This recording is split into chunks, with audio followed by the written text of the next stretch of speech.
Hi friends, network மார்க்கெட்டிங்க்கு தேவைப்படக்கூடிய skills அப்படின்னு பார்த்தோம்னா ஆயிரக்கணக்கான ஸ்கில்ஸ் தேவைப்படுது. என்ன காரணம் அப்படின்னா இதில் கிடைக்கக்கூடிய பெனிஃபிட்ஸ் அந்த மாதிரி. ஒரு முழுமை அடைஞ்ச மிகப்பெரிய தொழிலதிபர் ஒரு நாளைக்கு பல ஆயிரம் கோடிகள் டேர்ன் ஓவர் பண்ணக்கூடிய ஒரு தொழிலதிபருக்கு என்னெல்லாம் குவாலிட்டி இருக்கணுமோ, என்னெல்லாம் ஸ்கில்ஸ் இருக்கணுமோ அதை விட கூட இருக்கணும். ஏன்னா அவர் பணம் போட்டு அவ்வளோ பெரிய தொழிலதிபர் ஆனார். இங்கே நம்ம பணமே போடாமல் அவ்வளோ பெரிய தொழிலதிபராக மாறுறோம். அப்படிங்கிறப்போ அவங்களுக்கு இருக்கிற ஸ்கில்ஸை விட இன்னும் ஒரு மடங்கு நம்மகிட்ட மேலே இருக்கணும் அப்படின்னா அது இல்லை அப்படின்னா அதை வளர்த்துக்கணும் அப்படின்னு தான் பொருள். இதுக்கு அர்த்தம் அதுதான். ஸ்கில்ஸை கூட்டிக்கிட்டே இருக்கணும். எந்த இடத்துலையும் நம்ம மேனேஜ்மெண்ட் பண்ணுறப்போ இந்த ஸ்கில் நமக்கு தேவையில்லாத ஒரு திறமை அப்படின்னு உலகத்தில் எதுவுமே கிடையாது. எல்லா திறமைகளும் நமக்கு நிச்சயமாக ஒரு நாள் ஒரு ஹெல்ப் பண்ணும், ஒரு சப்போர்ட் பண்ணும். இதில் ரொம்ப முக்கியமாக நான் பார்க்கறது ஒரு பக்கா லீடருக்கு தேவைப்படக்கூடிய குவாலிட்டி ஸ்கில்ஸ் அப்படின்னு சொல்லி பார்த்தோம்னா ஒரு 3 விதமான ஸ்கில்ஸ் சொல்லலாம். கம்யூனிகேஷன் ஸ்கில் அப்படிங்கிறது ரொம்ப ஹார்ட் மாதிரி. அந்த கம்யூனிகேஷன்லேயே இன்டெப்தா ஸ்கில்ஸை வளர்த்துக்கிறது ரொம்ப முக்கியம். ரெண்டாவது ஒரு டைம் மேனேஜ்மெண்ட்.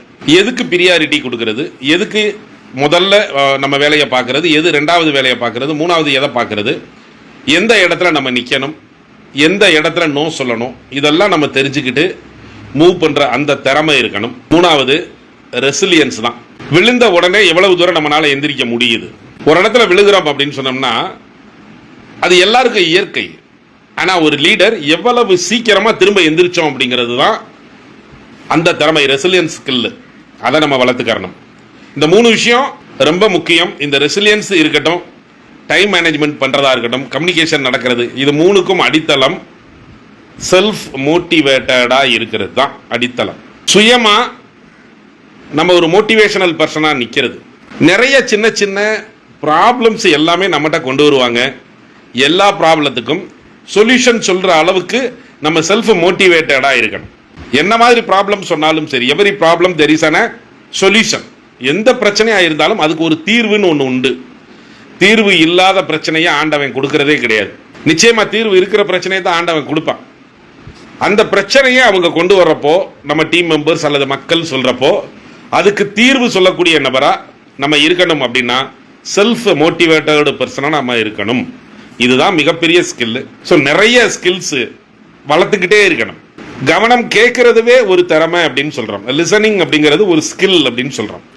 நெட்வொர்க் மார்க்கெட்டிங்க்கு இது தேவை. அப்படிங்க ஒரே ஒரு விஷயம் தான். திரும்ப சுத்தி பார்த்தோம்னா எவ்வளவு தூரம் நம்மளுடைய திறமையை நம்ம மாத்திக்கிட்டு வளர்த்திக்கிட்டு ஒசத்திக்கிட்டே போறோமோ அதே மாதிரி நம்மளுடைய வருமானமும் சரி, நம்மளுடைய டீமும் சரி உயர்ந்து வரும், கூடிக்கிட்டே வரும். எந்த இடத்துல இந்த திறமைகள் தேவைப்படாது அப்படின்னு நமக்கு எது வரலையோ அதை நம்ம புறந்தள்ளிட்டு போறோமோ அதுக்குரிய மக்கள் வரமாட்டாங்க, அதுக்குரிய டீம் growth கிடைக்காது, அதுக்குரிய இன்கம் கிடைக்காது. ஸோ கன்சிஸ்டன்சி, தொடர்ச்சியா இதை நம்ம பண்ணிக்கிட்டே வந்தோம் அப்படின்னு சொன்னோம்னா 100% ஒரு சாதாரண மிடில் கிளாஸ் நபர் மிகப்பெரிய நபராக வலம் வரலாம்.